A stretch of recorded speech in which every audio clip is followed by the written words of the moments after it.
जय श्री राधे दोस्तों, स्वागत है आपका मेरे एक और नई वीडियो में। आशा करता हूँ कि आप सब लोग मंगल में हो। फ्रेंड्स, आज हम बात करेंगे बृहस्पतिवार यानी गुरुवार व्रत पूजा विधि के बारे में। पूजा की क्या विधि है, व्रत का नियम अर्थात व्रत कितने करने चाहिए, कब तक करने चाहिए और इसका क्या उद्यापन है, आज हम इस वीडियो में आपको बताएंगे। तो जय श्री राधे। आपका स्वागत है मेरे इस वीडियो में। वीडियो को ज़्यादा से ज़्यादा लाइक शेयर एंड सब्सक्राइब करें और चैनल मन की भक्ति को सब्सक्राइब करें ताकि आने वाली और भी बेहतरीन वीडियोस की जानकारी आपको मिले सबसे पहले। तो फ्रेंड्स, आज की वीडियो में मैं आपको बृहस्पति यानी कि वीरवार के वृक्ष की पूजा बताऊंगा। बृहस्पतिवार के व्रत में केले के पेड़ की पूजा की जाती है। कहा जाता है कि श्री विष्णु जी के पेट से ब्रह्मा जी का वास होता है, तभी से इस व्रत का नाम बृहस्पति पड़ गया। और भगवान शिव जी को विष्णु के नाम से जाना जाता है। तो केले के पेड़ का पूजन हमें कैसे करना है, जिस प्रकार के वक्त पर, इसकी संपूर्ण जानकारी आपको आज इस वीडियो में मिलेगी। और देखिए, आज की वीडियो में मैं आपको बृहस्पतिवार के व्रत के नियम क्या होते हैं वह सभी नियम बताऊंगा। और बस आप बृहस्पतिवार का व्रत कैसे किया जाता है इसके बारे में भी मैं आपको बताऊंगा। चलिए, सबसे पहले तो हम बृहस्पतिवार के व्रत व उसकी पूजा के लिए जो हमें सामग्री चाहिए होगी, पहले हम वो सामग्री देख लेते हैं। उसके बाद हम पूजा के लिए आपको नियम और मुहूर्त बताएंगे। तो देखिए, बृहस्पतिवार के व्रत में केले का जब हम पूजन करते हैं तो सबसे पहले तो हमें चने की दाल चाहिए होती है। यहाँ पर देखिए, मैंने चने की दाल ली है। और इसके बाद हमें तिलक लेना है। तिलक हल्दी का होना चाहिए, क्योंकि भगवान विष्णु को पीला रंग अति प्रिय माना जाता है। या फिर हल्दी नहीं तो आप पीला चंदन भी ले सकते हैं। इसके साथ ही हमें एक लोटा जल चाहिए, शुद्ध जल। और भोग के लिए आप कोई भी पीले फल ले सकते हैं, जैसे कि केला।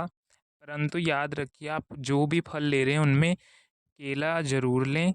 इसी के साथ देखिए कि पूजा में चढ़ाए जाने वाले फूल भी अधिकतर पीले ही होने चाहिए, और श्री विष्णु को चढ़ाए जाने वाले वस्त्र भी पीले ही हों। और इसके साथ आपको घी का एक दीपक भी लेना है। और आपको एक कटोरी गुड़ भी लेना है, क्योंकि बृहस्पतिवार में गुड़ का भोग ज़रूर लगाएं। इसके बाद आपको कलावा लेना है, यानी कि मौली। तिलक करने के लिए यहाँ पर आप रोली, हल्दी या पीला चंदन भी ले सकते हैं। उसके बाद आपको एक गांठी जनेऊ चाहिए होगा। और जनेऊ तो वैसे सफ़ेद रंग का मिलता है, परंतु आप इसे हल्दी में रंग सकते हैं। आपने इसको भी हल्दी में रंग कर पीला कर लेना है। यदि आपको जनेऊ ना मिले तो आप कच्चे सूत के धागे का भी इस्तेमाल कर सकते हैं। और एक बात का विशेष ध्यान रखिए, आपने जहाँ पर भी केले के वृक्ष की पूजा करनी है वो स्थान एकदम साफ सुथरा होना चाहिए, और आप वहाँ पे हमेशा सफाई बरतिए। तो केले के पेड़ के नीचे तो आप अच्छे से सफाई कर लीजिए उस जगह को। और अगर केले का पेड़ गमले में है तो गमले को भी आप अच्छे से साफ कर लें, और गमले को हो सके तो अच्छे से सजा लें। इसके बाद हम पूजा शुरू करेंगे। सबसे पहले हम जल तैयार करते हैं। तो देखिए, बृहस्पतिवार के व्रत में जल के लोटे में थोड़ी सी हल्दी डालने, और उसके बाद थोड़े से आप चने की दाल डालें और थोड़ा सा गुड़ डालें।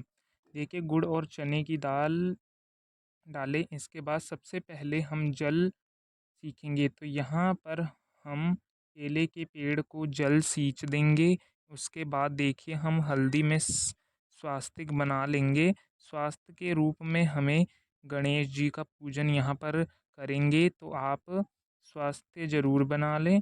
स्वास्तिक मैंने बना लिया है। स्वास्तिक के ऊपर देखिए, हम यहाँ पर 1 रुपये या कोई भी सिक्का, जो भी सिक्का आपके पास हो वो सिक्का रख लेंगे। उसके बाद हम इसी के ऊपर दीपक रखेंगे, और यहाँ पर घी का हमें दीपक जलाना है।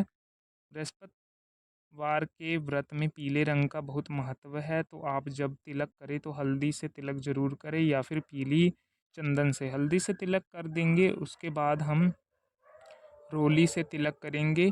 और यदि आपका केले का पेड़ गमले में है तो आप गमले में भी हल्दी का तिलक लगाएं। केले के पेड़ पर भी तिलक लगाएं और दीपक को भी तिलक लगाएं। इसके बाद हमें जनेऊ चाहिए होगा, तो आप जनेऊ को पीले रंग से रंगे और उस जनेऊ को केले के वृक्ष पर चढ़ा दीजिए।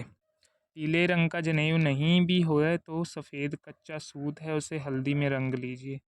फिर इसके बाद उसके बाद हम केले की पूजा करेंगे। केले की पूजा करते वक्त ध्यान रखें कि केले के गमले की जो दिशा है वो दक्षिण दिशा नहीं होनी चाहिए। दक्षिण के अर्थात आप कोई भी दिशाओं का चयन कर सकते हैं। इसके बाद केले के वृक्ष पे घी का दीपक जलाएं और केले के वृक्ष में जनेऊ बांधने के बाद आप कलावा समर्पित करें। कलावा समर्पित करने के बाद लोटे में हल्दी घोला जल केले में चढ़ाएं और इसी के साथ केले में पीले चने की दाल समर्पित करें। यदि आपका केले का पौधा गमले में है तो आप उसको गुड़ समर्पित करें, परंतु गुड़ आप थोड़ा ही समर्पित करना, वरना आपके केले के पौधे में चींटियां लग जाएंगी और आपके केले का पौधा सूख भी सकता है, जो कि अशुभ माना जाता है। इसके बाद आप केले को कोई भी पीले रंग के फल अर्पित करें और इसके बाद ये सब कार्य हो जाने के बाद आप केले के वृक्ष के नीचे भगवान बृहस्पति की कथा सुनिए। यदि आप चाहते हैं कि बृहस्पति की कथा भी मैं लेकर आऊँ तो आप मुझे कमेंट कीजिएगा, मैं अपने चैनल पे बृहस्पति जी की कथा की भी वीडियो अपलोड कर दूँगा। अब ये सब हो जाने के बाद आप केले के वृक्ष के नीचे बैठकर कथा सुनने के बाद आप केले के वृक्ष की आरती करें। आरती आपको बृहस्पति भगवान की भी गा सकते हैं, यदि नहीं तो आप भगवान विष्णु की भी आरती कर सकते हैं। केले के पूजन के बाद आप थोड़ी देर केले के नीचे बैठकर क्षमा याचना मांगे और कहें, हे प्रभु, हमसे पूजा के दौरान जो भी गलतियां हुई हैं उसे माफ़ करें और मेरे व्रत का निर्वहन करें और अपने व्रत का संकल्प लें। इसके बाद आप केले के पेड़ की परिक्रमा करें। आप केले के पेड़ की परिक्रमा जो है, आप परिक्रमा 5 से 7 बार कर सकते हैं। परिक्रमा करने के बाद आप भगवान विष्णु का ध्यान लगाएं। चलिए आइए अब मैं आपको बताता हूँ इस पूजा के नियम। तो सबसे पहले जानते हैं कि बृहस्पतिवार का व्रत कौन कौन कर सकता है। तो बृहस्पतिवार का व्रत कोई भी कर सकता है, स्त्री पुरुष, और यदि कोई बच्चा है तो वह भी इस व्रत को कर सकता है। बृहस्पतिवार के कुछ नियम होते हैं, चलिए अब मैं आपको इस व्रत के नियम के बारे में बताता हूँ। जब भी आप बृहस्पतिवार का व्रत करें तो सुबह स्नान आदि करने के बाद पीले रंग के वस्त्र धारण करें। पीले रंग का वस्त्र व्रत में बहुत अधिक महत्व होता है, क्योंकि पीला रंग भगवान बृहस्पतिवार को अधिक प्रिय माना जाता है। उसके बाद आप पीले रंग के वस्त्र धारण करें। उसके बाद देखिए, बृहस्पतिवार के व्रत में सुबह के समय पूजा की जाती है। इस व्रत में केले के पेड़ की पूजा की जाती है। केले के पेड़ में भगवान बृहस्पति विष्णु का वास होता है, इसलिए केले के पेड़ की पूजा की जाती है। और जो व्रत करता है वह केले का सेवन नहीं करता, यानी केले का फल नहीं खाता है। तो दोस्तों, बृहस्पतिवार यानी वीरवार के व्रत में सिर नहीं होते हैं, इस दिन कपड़े नहीं धोते हैं, घर में पोछा नहीं लगाते हैं, इसके साथ ही नाखून नहीं काटते हैं और साबुन का इस्तेमाल नहीं किया जाता है। फ्रेंड्स, अभी आप बृहस्पतिवार का व्रत करें तो फिर आप एक दिन पहले ही अपने कपड़े धो लें। बृहस्पतिवार को सिर्फ सिर भी नहीं धोया जाता है। और देखिए, बृहस्पतिवार का व्रत करते हैं तो व्रत के एक समय भोजन किया जाता है। शाम के समय मीठा भोजन करना होता है। बेसन से बना हुआ या कोई भी पीला मीठा भोजन आप शाम के समय कर सकते हैं। नमक का सेवन बिल्कुल नहीं किया जाता है बृहस्पतिवार के व्रत में।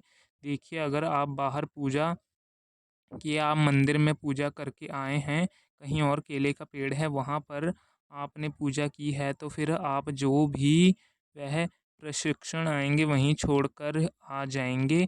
वहाँ से पिछले लगे उसे, लेकिन अगर आप अपने घर की पूजा की है तो वह प्रसाद चढ़ाया है जो वह आपने चढ़ाया है उसे दक्षिण दिशा में वह किसी भी प्रसाद स्वरूप बैठ गए पूरी हो सके। वो जिस दिन बृहस्पतिवार का व्रत करें तो एक आटे की लोई में थोड़ा सा गुड़ रखकर आप गाय को जरूर खिला दें। इससे बहुत अधिक पुण्य फल प्राप्त होता है। आपकी सभी मनोकामनाएं बहुत ही शीघ्र पूर्ण होती है। याद रखिए, आटे की लोई। तो और इस लोई को गाय को अवश्य खिला दे फ्रेंड्स। बृहस्पतिवार व्रत की विधि जो मैंने आपको बताई, इसी के साथ बृहस्पतिवार की कथा भी अवश्य आप सुनिए, क्योंकि कथा सुनने से बृहस्पतिवार जो भी व्यक्ति रख रहा है उसकी हर एक इच्छा बृहस्पति भगवान पूरी करते हैं। साथ ही में ये ज़रूर याद रखिएगा फ्रेंड्स, यदि आप जब शाम के समय भोजन कर रहे हैं और यदि आप भोजन के बीच में किसी कारणवश उठ जाते हैं तो दोबारा उस भोजन को नहीं किया जाता, क्योंकि वह भोजन फिर दूषित हो जाता है। यदि आप गलती से भी उठ जाते हैं तो उस भोजन को दोबारा नहीं खाया जाया जाता।